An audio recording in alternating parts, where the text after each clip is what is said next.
धनंजय मुंडेंच्या राजीनाम्याबाबत अजितदादांनीच निर्णय घ्यावा। भाजपचा राजीनाम्याशी संबंध काय?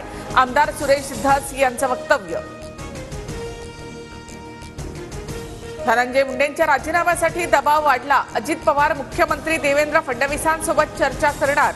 अंजली दमानिया यांच्याकडून काल धनंजय मुंडेंच्या विरोधातील पुरावे अजित पवारांकडे सुपूर्द। माझ्या राजीनाम्याबाबत अजित पवार आणि फडणवीसांना अधिकार, मी दोषी आहे की नाही ते फडणवीस आणि दादांनी स्पष्ट करावं। मंत्री धनंजय मुंडे यांची प्रतिक्रिया। पालकमंत्री अजित पवार 30 जानेवारीला बीडला जाणार। जिल्हा नियोजन समितीची महत्त्वाची बैठक होणार।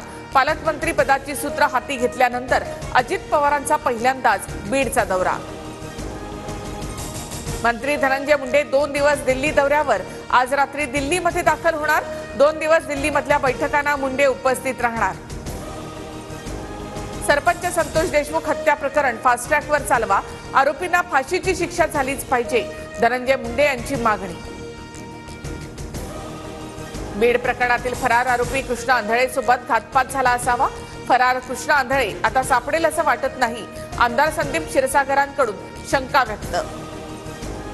संदीप क्षीरसागर आणि कृष्णा आंधळे यांचे संबंध असतील, त्याशिवाय संदीप क्षीरसागरांकडे माहिती कशी येते? मंत्री धनंजय मुंडे यांचा आरोप।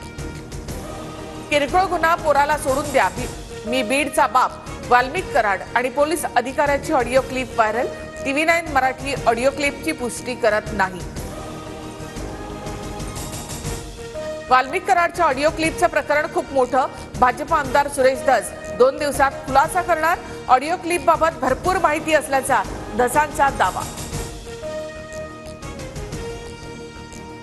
बाबा सिद्दीकी हत्या प्रकरणी जिशान सिद्दीकींच्या जबाबात अनिल परब यांच्यासह काही बिल्डरच्या नावाचा उल्लेख।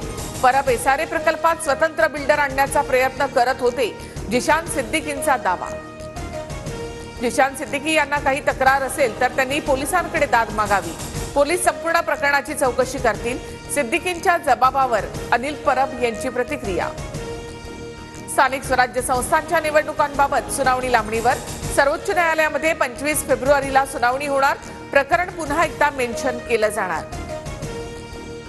मुंबईतील सिद्धिविनायक मंदिरात भाविकांसाठी ड्रेस कोड लागू। शॉर्ट कपड्यांवर बंदी। भारतीय परंपरेला साजेसे कपडे भाविकांनी परिधान करावेत, मंदिर प्रशासनाचं आवाहन।